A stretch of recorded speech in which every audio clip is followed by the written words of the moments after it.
Welcome to Professor Game Podcast, where we interview successful practitioners of games, gamification, and game thinking who brings the best of their experiences to get ideas, insights, and inspiration that help us in the process of getting the students to learn what we teach. And I'm Rob Alvarez. I teach and work at IE Business School in Madrid, where we create interactive and engaging learning materials. Want to know more? Go to professorgame.com/subscribe, start on our email list, and ask me anything. Engagers, welcome once again to Professor Game Podcast, because today we have a very different type of guest. But before we get started with this guest that we have today, Loretta, are you prepared to engage? Yes, I am. Let's do this. Because Loretta Breuning, PhD, is the author of Habits of a Happy Brain, and she's also the founder of the Inner Mammal Institute. She's Professor Emerita of Management at California State University, East Bay, and as a teacher and mom, she was disappointed by prevailing theories of human motivation. Her research for answers led to the brain chemistry we share with animals, and then everything made sense. She knew this information could help people, so she set about creating resources. Her books have been translated into Spanish, Russian, Chinese, Arabic, French, Turkish, and German.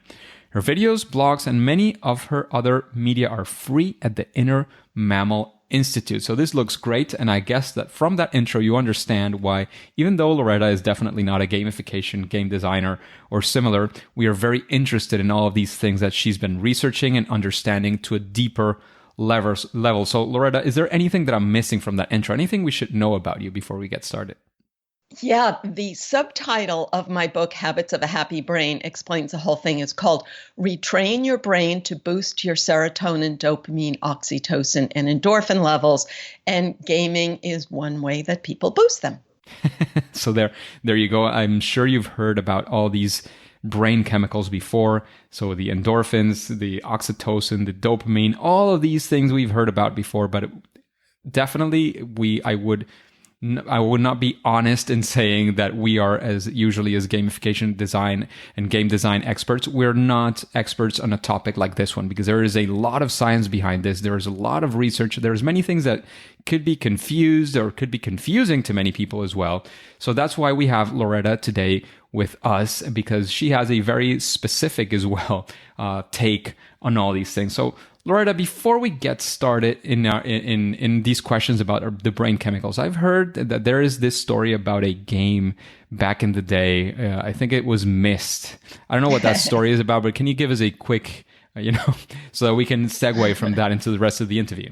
Sure. Well, this was one of my first game. Well, it was the first game on CD-ROM.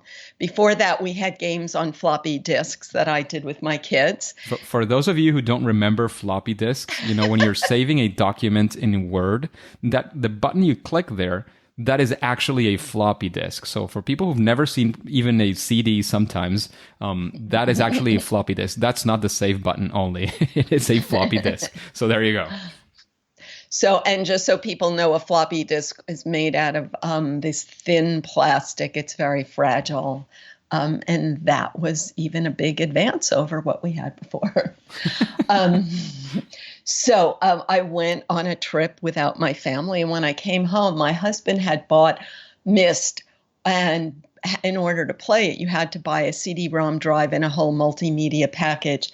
And I was horrified, why do we need a new storage drive when we had two floppy disk drives? And it was, am I remembering correctly? It was $500 20 years ago. Probably it was something around those lines. It was very, very expensive, especially at the beginning with technology. Yeah. So I guess I made some wrong predictions, just like Sony did, right? So that's probably one of the reasons technology is not our topic today. Today we're talking about things that make us more human and that make us mammals as well, because all these chemicals, as I was saying in the intro, are shared with these animals. And I'm not saying this from experience or from my knowledge. I'm saying this because it's exactly what Loretta is saying. And I want to know, again, we've heard oxytocin, endorphins, serotonin, all these things, we've heard them before. But what are they about, and how can we relate this to game design, gamification, and, getting people engaged and excited about doing some activity? So we humans have two brains. So we have the pink fluffy part that you see in pictures. And then inside that, we have the same basic brain that all mammals have. And this brain is not able to use language or abstractions or concepts. It uses chemicals, and it releases a chemical that feels good to motivate you to go toward a reward. And it releases a chemical that feels bad when you see a threat. And missing out on a reward is a threat if you're not facing any worse threat. So in the animal world, you're constantly spending your day, releasing a reward chemical that motivates you to take step toward something that meets your survival needs, or a threat chemical that motivates you to step away from threats. Now, in the human world, when we don't have predators chasing us and our bellies are full, but we still seek the feeling of these chemicals because that's the job our brain is evolved to do. But we don't understand that that's what we're doing because our mammal brain can't talk in words to the pink fluffy part of our brain. And the verbal part of your brain thinks it knows everything and comes up with sophisticated rationalizations for what it does, rather than realizing it's just doing stuff to motivate the happy chemicals and escape the unhappy chemicals. That's a basic intro. So that makes a lot of sense. And I think I've talked about this before, because many times when we're talking about motivation and we're talking about the evolution of humans and so on, sometimes we if you think about it, our brains haven't changed that much from the time when we were living, in caves or whatever it was we were living in 10,000, 20,000, 50,000, 100,000 years ago. And the conditions in which we were quite different. As Loretta was mentioning, a threat in those days is a completely different thing from what a threat means these days. And that has, consequences on stress, on engagement, and many, many other things. Because it was a completely different world for humans. And I think the world in general has changed quite a bit as well because of our actions. But that's a completely different topic. So why do you think that these chemicals, and understanding these chemicals for the everyday person or for somebody who is looking to engage other people or themselves, even there's applied game design and gamification to yourself, why do you think knowing these things is important, and how can it improve the way we understand ourselves, and how does that improve maybe our daily lives or our lives in general? I'll explain each of the chemicals and what they do in the animal world, and that will make it so easy for people to see the parallels between seeking the chemicals and playing a game. So dopamine is the chemical that tells you that you're about to get a reward. And when an animal wakes up in the morning and it's hungry, it can't go to the refrigerator. So it has to scan its environment and look for something edible. And when it sees something in the distance, it's like, oh, look, there's a piece of fruit. I'm going to step toward it. So that first feeling of, oh, look, there's a piece of fruit, that stimulates dopamine. And that feels good because that's the brain signal that you're about to meet a need and relieve your hunger. Relieving a threat is the most important motivator. So that's sort of the anticipation of the reward, Yes. More than the reward itself, right? Exactly. But the reason that it feels good and you have that anticipation is because the reward itself was experienced in the past. So if a monkey had a certain fruit in the past, that built a neural pathway, the good feeling of like, wow, this is so good, that it built a dopamine pathway. And today, all you have to do is see it, and it turns on the dopamine pathway today. So why would it? Just a quick question on that. So maybe the first time that the monkey saw the fruit and had it, so that first time, there Yes. was a release of dopamine at the moment that the monkey was having the fruit? Yes, exactly. interesting. Because it met a need, because those calories relieved hunger, and they're not cognitively understanding that, but every young monkey learns to feed itself. Otherwise, it will starve to death as soon as it's beyond its lactation stage. So Evolution. everyone figures, yes.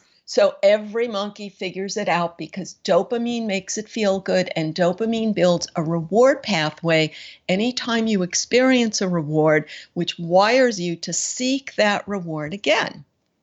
See? Hmm. So, and each step closer stimulates more dopamine. So once the monkey says, oh, there's something that will meet my needs and I can get it. So it has to have both. It will meet my needs and I can get it. And then each step closer stimulates more dopamine. So there's a separate feeling when you're playing a game that there's a reward and you have to step closer and you keep getting more dopamine. But why is the reward of that game relevant to you?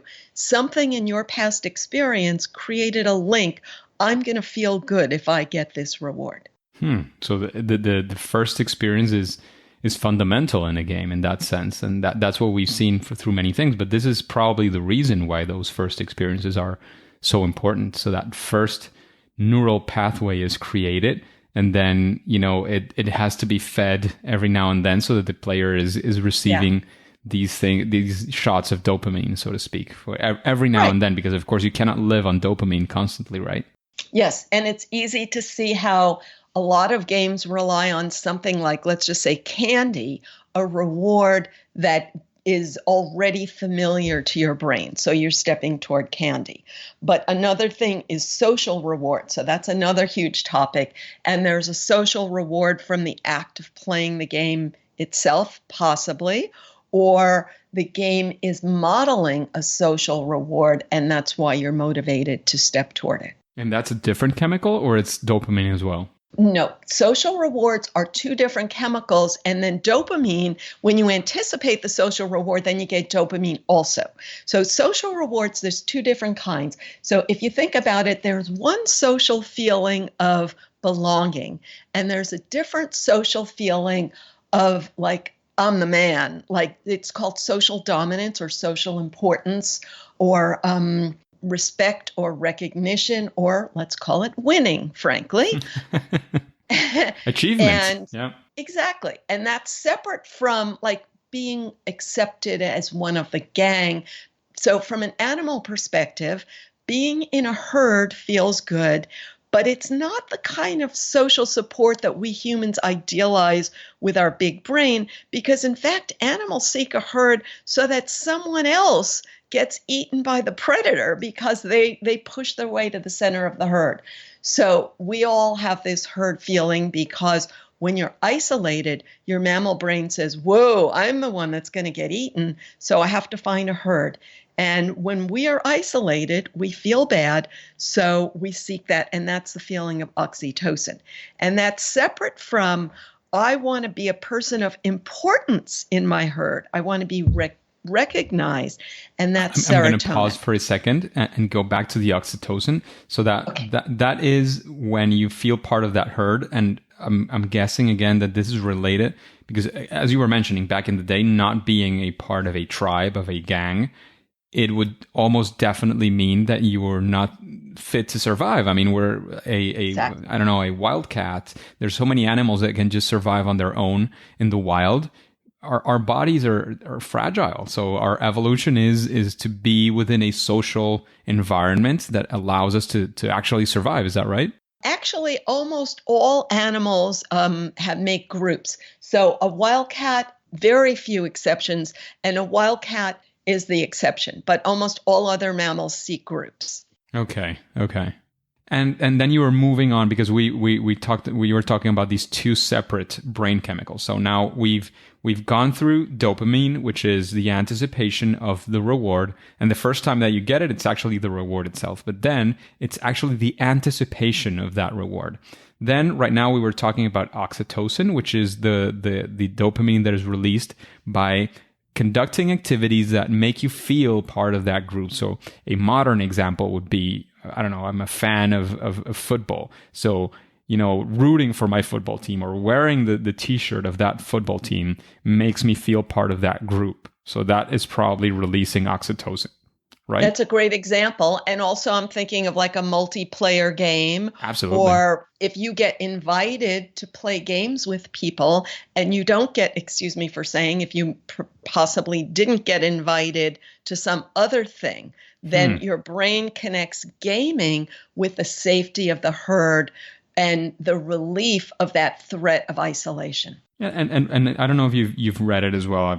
There's many people talking about there's the positives and the negatives of gaming and so on. But one of the things that people have been talking about and discussing quite a bit, at least that I've found recently, is about one of the benefits of gaming is that it's a place where people who are not necessarily very good at social skills are finding their place and are finding a place where they can be open. They are sort of hidden behind the avatars, for example, so that you don't know who this person really is.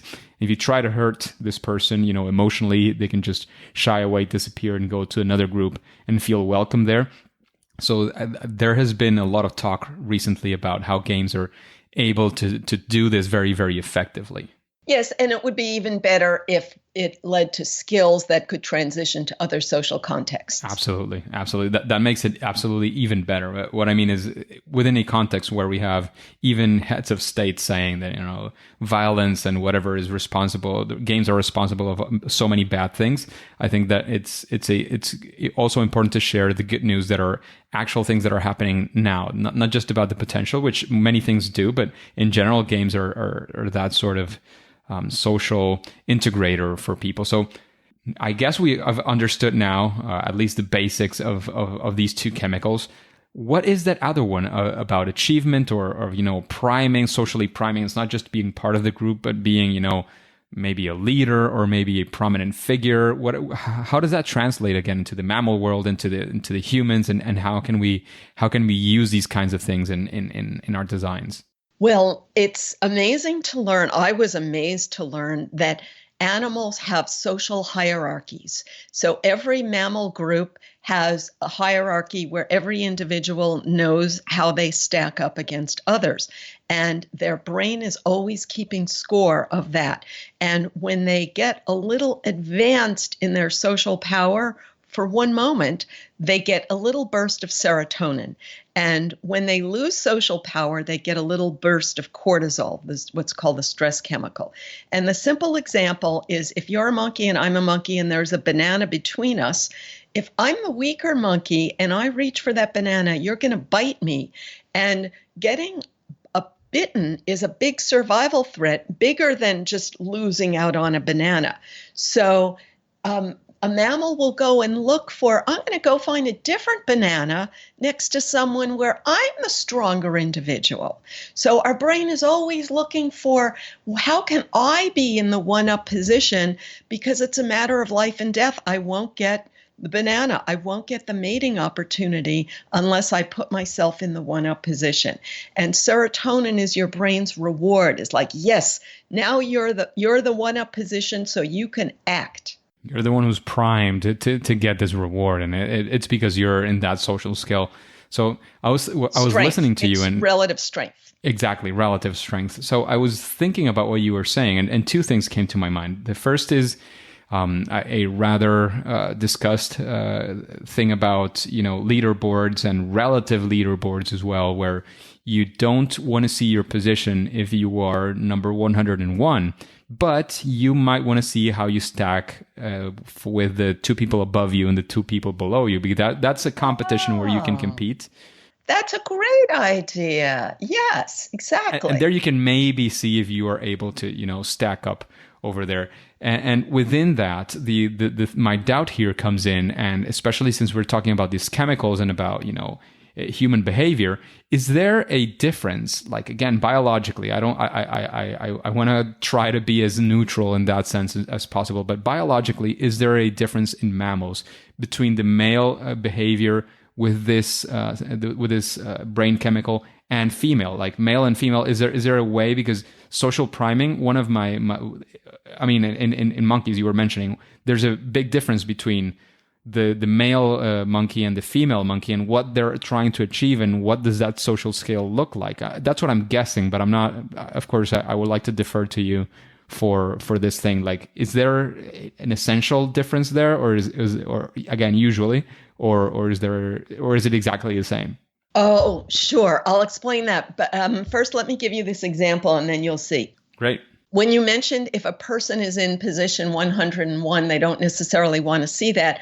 But if they give their relative, that's a great idea, because when you get serotonin, you only get it for a few minutes and then you have to stimulate it again and again. So it's the same for all of us. Just because you have a good position doesn't mean you get it forever, because the person who's in the number one position out of 500 players, all they're worried about is losing their position. So we all only get a little bit each time we gain position, and then we worry about losing it. Now, you can think about how females do this. We all want to do it in a way that works. So females do it, but in different ways, because they want to do it in a way that works. So if I'm a female and I get into a fight in a bar, I'm probably going to lose. So that's not a way for me to get into, so that's not a way for me to gain a one-up position. So each of us would look for an environment where we can win. So a person, male or female, who has, let's say, very good looks. They're born with very good looks. So they may focus on that because they expect to win. Someone who doesn't have that, then they look for some other skill. They look for, where can I win? And that's what we're all doing.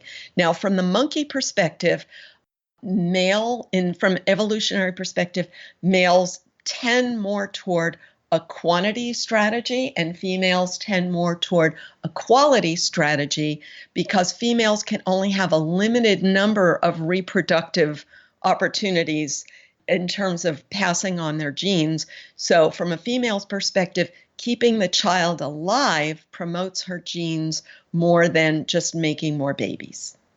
So that the quality behaviors, but it's for the same goal. And that's why we know females who seek the one-up position in their own way, among other females, among males, in whatever hierarchy they're in, but they just do it in a way that works for them, and males do it in a way that works for them. And how do you know what works? Is whatever turned on your serotonin when you were young built a pathway that makes you expect that to work today. Wow, that's so isn't interesting. That crazy? Yeah. And that, of course, makes, again, being as neutral as possible, but there is a biological component there in which the way and the strategies that are wired into our brain chemicals are working in a way differently. I mean, it doesn't mean we cannot achieve the same things. It doesn't mean that we cannot do it even through the same means, but of course, we're going to try to look for effectiveness.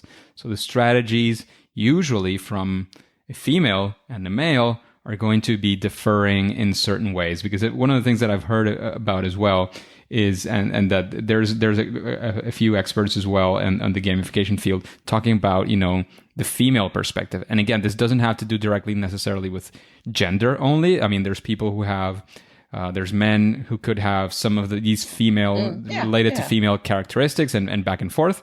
But there are like certain characteristics that you have to think about when you're catering as well to some people who might be having those characteristics that tend to be more female. So I think that was very interesting discussion as well. Yes. Well, a simple example of that, conflict. Some people enjoy it and some people don't enjoy it. I personally hate conflict.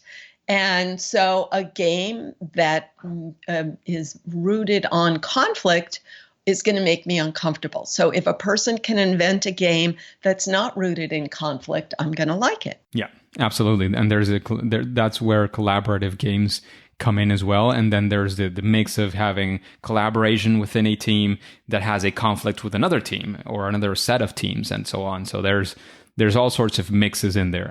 And there's also as well all sorts of games and gamification strategies. So there is, you mentioned that there were 4 of these main brain chemicals. You mentioned cortisol, but I'm guessing that's not the 4th one. What would be that 4th chemical and how does it work for us, for humans? And again, if there could be any great examples of how we can take advantage in the best of senses for our designs, that would be great as well. Sure. the fourth happy chemical, cortisol is an unhappy chemical. So the fourth happy chemical I talk about is endorphin. And it is chemically the same. It's an opioid that we naturally make. And endorphin means endogenous morphine.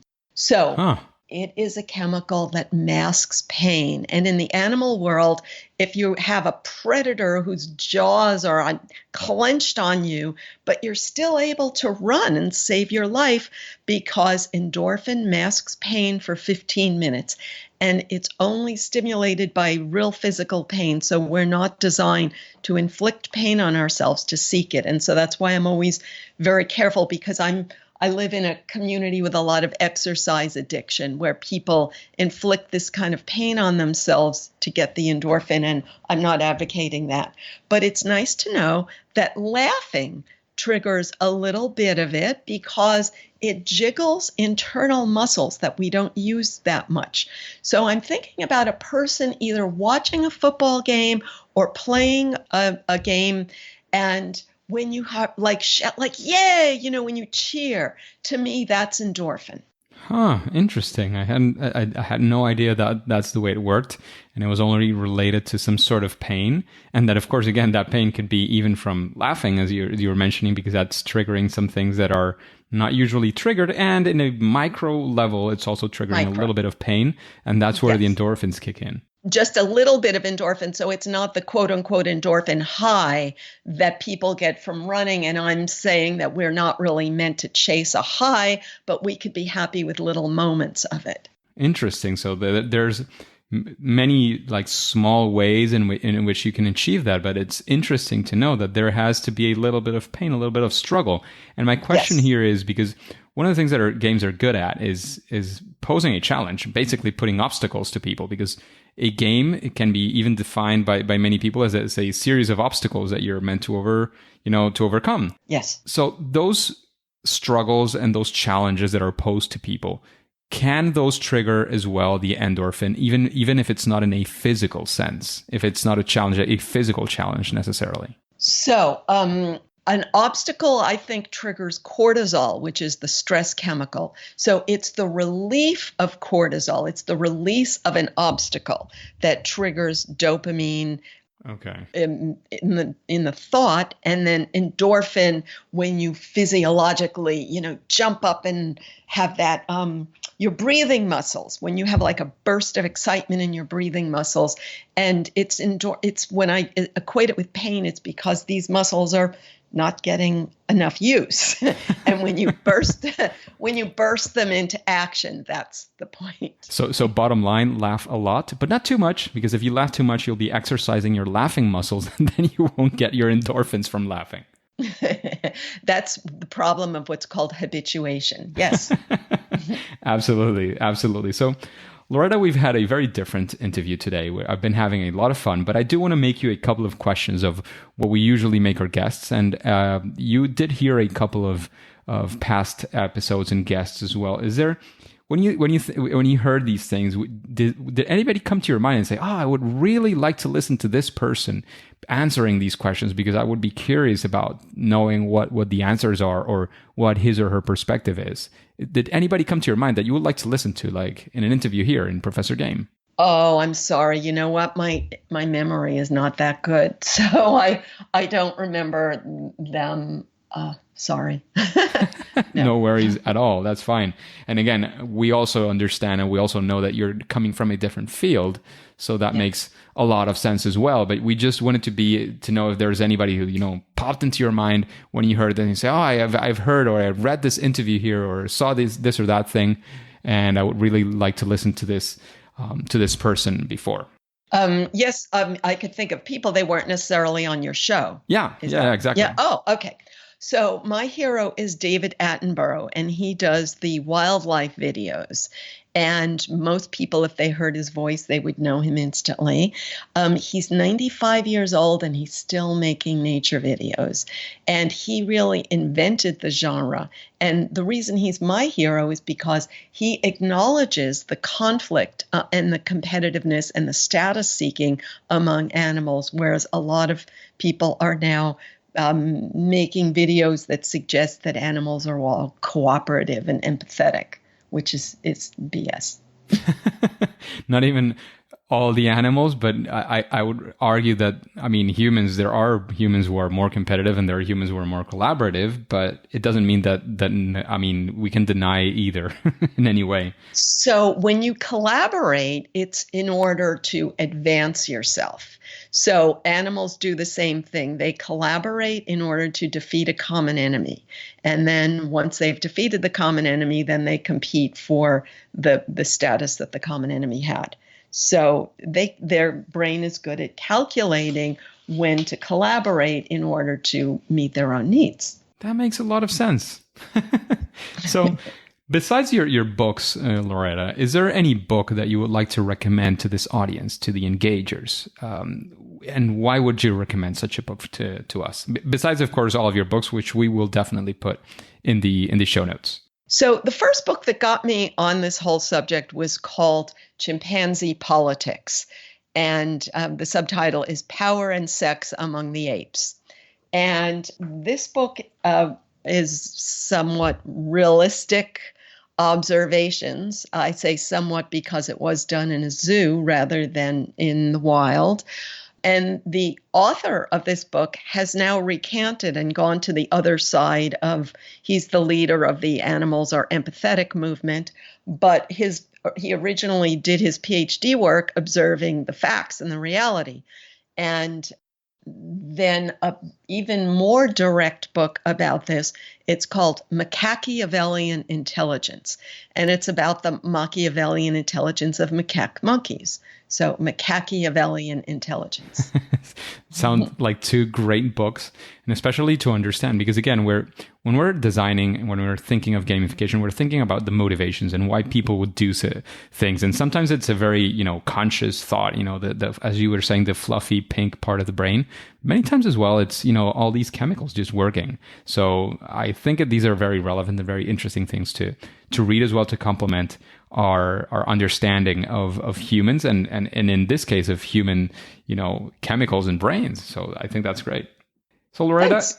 Is there something as well that we would like to know from you? And I know you're not a gamer, you're not a gamification designer, but I'm sure you've had fun with games at some point in your life. So is there something that you would say, this was my favorite game? And again, while you think of that answer, I'm going to give you a few extra seconds by saying games are sports, because sports are games. Games are board games. Games are video games. Games with your kids, etc., etc. So you had a couple of seconds extra in that one. Thank you.